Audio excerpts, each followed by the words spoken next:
তোমার স্বামীর সাথে প্রবলেমটা কি? আর হাজবেন্ড আমার সাথে যায় না, পারে না। আর কি বলবো আপনাদের, আর কিছু বল, আর কিছু না, শারীরিক ভাবে অক্ষমই তো। হ্যাঁ। দিনের বেলা মেয়েদের 2-3 দিন আছে। স্বামী শারীরিকভাবে অক্ষম, দীর্ঘদিন ধরে দৈহিক ও মানসিক চাহিদা পূরণ না হওয়ার অভিযোগ তুলে বাধ্য হয়ে স্বামীর সংসার ছেড়ে পরকীয়া প্রেমিকের সাথে ঘর বাঁধার স্বপ্ন দেখেন এই তরুণী। আমার হাজবেন্ডের সাথে আর কোনোভাবে কোনো সম্পর্ক ভালো নাই, এই কারণে আমি ওর সাথে সম্পর্কে জড়াইছি। তারপরে কার সাথে? এর নাম বলো। মেহেদির সঙ্গে। মেহেদি না? ওর আব্বার নাম কি? ফরহাদ। ওদের বাড়িও কি সাথর? হ্যাঁ, সাথে।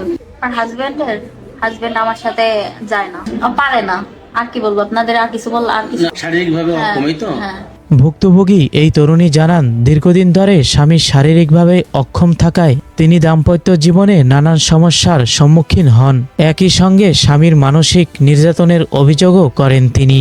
এসব কারণেই ধীরে ধীরে দাম্পত্য সম্পর্কের দূরত্ব তৈরি হয়। ও আমার মানসিক শারীরিক কোনোভাবে শান্তি দেয় না। শান্তি দেয় না, এই জন্য তুমি অন্য পথ বেছে নেছো। হ্যাঁ, আচ্ছা। তিনি আরও জানান, মোবাইল ফোনে নিয়মিত কথাবার্তা এক পর্যায়ে মেহেদি নামের এক যুবকের সঙ্গে তার প্রেমের সম্পর্ক গড়ে ওঠে। সংসারে অশান্তির চরমে পৌঁছালে তিনি স্বামীর বাড়ি ছেড়ে বাবার বাড়িতে চলে আসেন। পরে পরকীয়া প্রেমিক মেহেদির পরামর্শে আলাদা একটি বাসা ভাড়া নেন এই তরুণী। মেহেদির সঙ্গে। মেহেদি না? ওর আব্বার নাম কি? ফরহাদ। ওদের বাড়িও কি সাথর? হ্যাঁ, সাথে।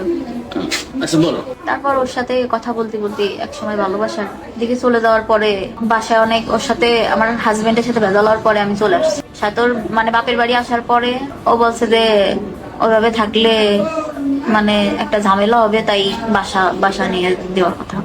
স্বামীকে ডিভোর্স না দিয়েই কেন প্রেমিকের সঙ্গে আলাদা বাসায় থাকছেন, এমন প্রশ্নের জবাবে ওই তরুণী জানান, মেহেদি তাকে বিয়ের আশ্বাস দিয়েছেন। পাশাপাশি বর্তমান স্বামী নিজেই তাকে ডিভোর্স দেবেন বলে জানিয়েছেন। আচ্ছা, মেহেদি কি বিয়ে করছো তুমি? না, বিয়ে করিনি। বিয়ে করো না এখন? সে কি বিয়ে করবে আশ্বাস দিচ্ছে? হ্যাঁ, দিছে, বলছে ডিভোর্সের পরে। ওই ঘরে কি ছেলে মেয়ে আছে? কোন ঘরে? আগের স্বামীর? হ্যাঁ, একটা ছেলে আছে। কয় বছর বয়স? 5 বছর। ও, তা এখানে যে আপনি 1 তারিখ থেকে বাসা নিলেন, আপনার ওই স্বামীকে কি ডিভোর্স দিচ্ছেন? না। তাহলে আপনার পূর্বের স্বামী রয়েছে, তার বিয়ে করছে নাকি? তবে এই তরুণীর দাবি, বাসা ভাড়া নেওয়া হলেও এখনো পর্যন্ত মেহেদির সঙ্গে তার কোনো অবৈধ সম্পর্ক হয়নি। তিনি বলেন, তার সংসার চালানোর প্রয়োজনীয় সব খরচ মেহেদি বহন করছেন। 1 তারিখে আপনারা বাসা নেওয়ার পর, ঠিক আছে, মেহেদি আর আপনি বাসা নিয়েছেন, এরপরে কি মেহেদি আসছে? না, মেহেদি আসে না।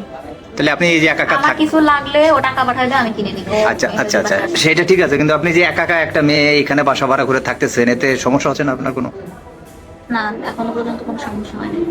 বর্তমান স্বামীর কাছে ফেরত যাবেন কিনা এমন প্রশ্নে ওই তরুণী জানান, স্বামী ডিভোর্স দিলেই তিনি মেহেদির সঙ্গে নতুন করে সংসার শুরু করবেন।